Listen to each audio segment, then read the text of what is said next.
Hey guys, last time I talked to you, we read chapter 9, and your only question was to predict the rest of the story using a paragraph that included 5 sentences in that paragraph.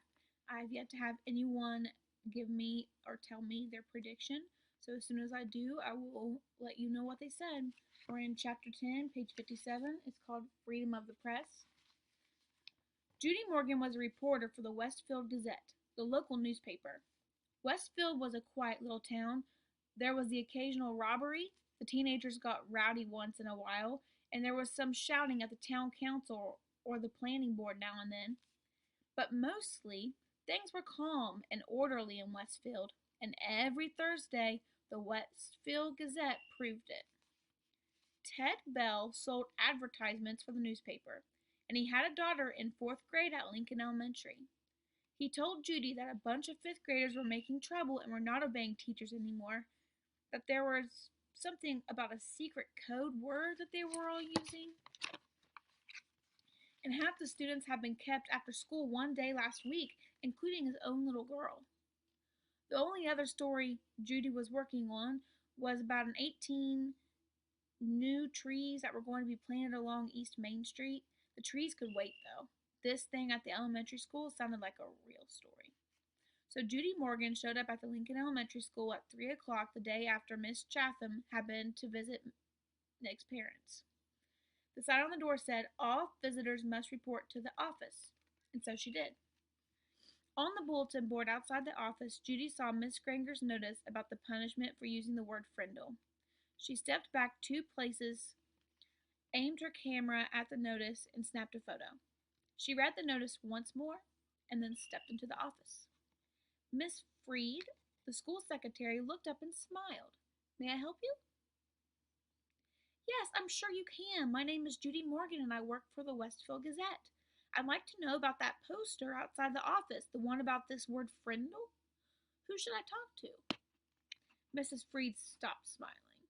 She was sick and tired of anything to do with that word. For the past week, her phone has been ringing off the hook. If it wasn't a parent complaining about a child who had to stay after school, it was someone from the school board trying to get in touch with Miss Chatham or Miss Granger. Miss Freed pursed her lips up and narrowed her eyes. She said, "You'll have to speak with the principal. Let me see if Miss Chatham is free." And she was.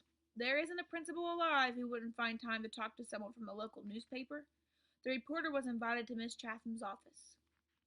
Judy noticed right away that the principal was not comfortable talking about this stuff, and when asked about the poster outside the office door, Miss Chatham laughed and said, "Oh, that! It's nothing really. Some kids have been playing a prank, and it was time to put a stop to it." The principal's laugh sounded phony to Judy Morgan. "And did that notice put an end to the prank? I heard that a lot of children were kept after school last week. Would you tell me a little about that? Parents would like to know what's going on." Miss Chatham looked well, like a kid who had been sent to the principal's office. She squirmed a little in her chair and tried to smile. She said, "Well, we do still have a little problem, but it's under control.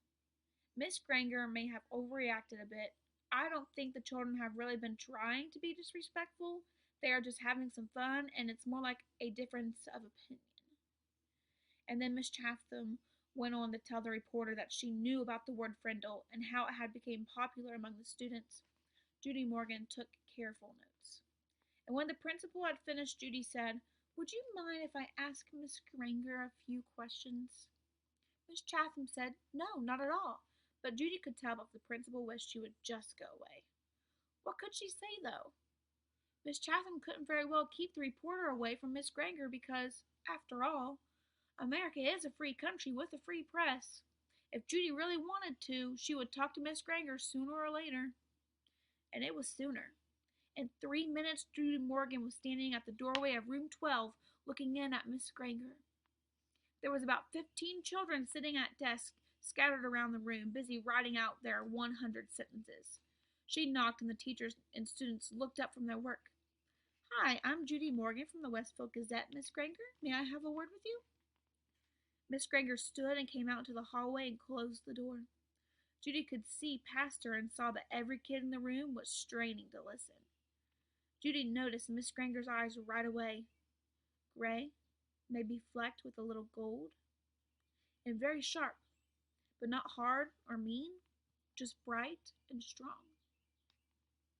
The reporter didn't waste words. So I hear that you plan to stop the students from using their new word. How goes the battle?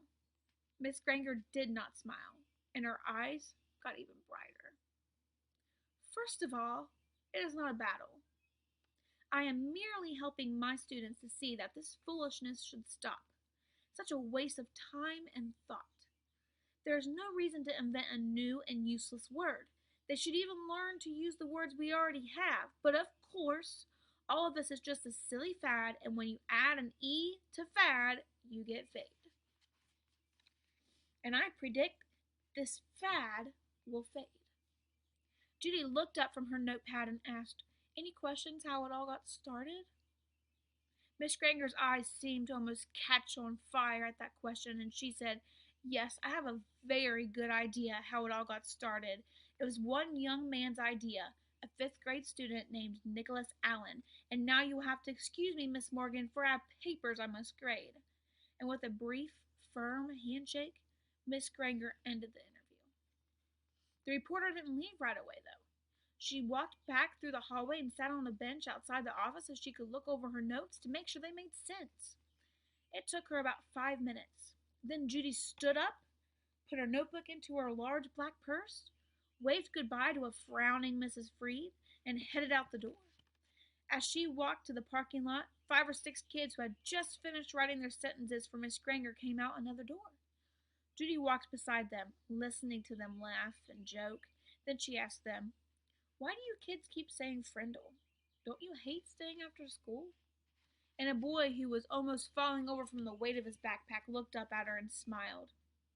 "It's not so bad. There's always a bunch of my friends there. I've written that sentence 600 times now." And then the kids said Miss Granger didn't even look at their punishment papers anymore. They were sure, because where you were supposed to write, "I am writing this punishment with a pen," everyone was writing the word Frindle every fourth and fifth sentence, and Miss Granger hadn't said anything.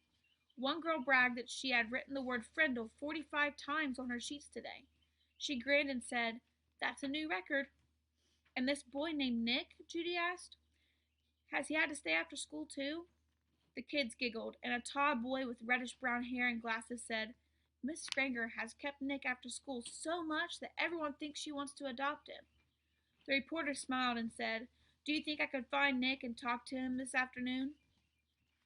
The boy looked at Judy for a second, and then said, "I don't think Nick would want to talk to you right now. He might say something stupid and get himself in trouble." Then he grinned at his friends. The kids laughed and poked and punched each other and headed off down the block. Judy drove back to her office and started writing. The next morning, a brown envelope arrived at the Gazette's office addressed to Judy Morgan, and below her name was written, "Frindle Story."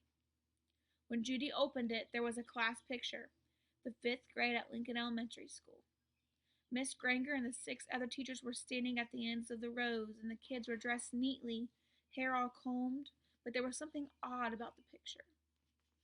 The reporter looked closely and saw that each kid was holding up a pen, and each little mouth was puckered in the same way.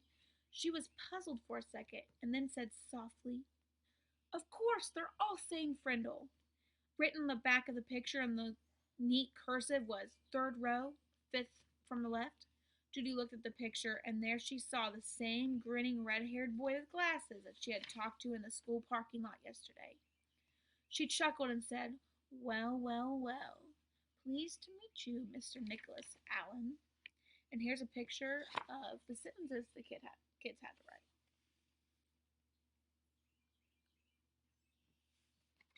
So that was the end of chapter 10. My question for you is, why did they title this chapter Freedom of the Press? Why did they title this chapter Freedom of the Press? Second, why do you think Nicholas did not tell Judy Morgan who he was at first? Why do you think Nicholas did not tell Judy Morgan who he was at first? And last, who is Mrs. Freed? Who is Mrs. Freed? Okay, guys, starting tomorrow, we'll start at chapter 11, page 67. See you later.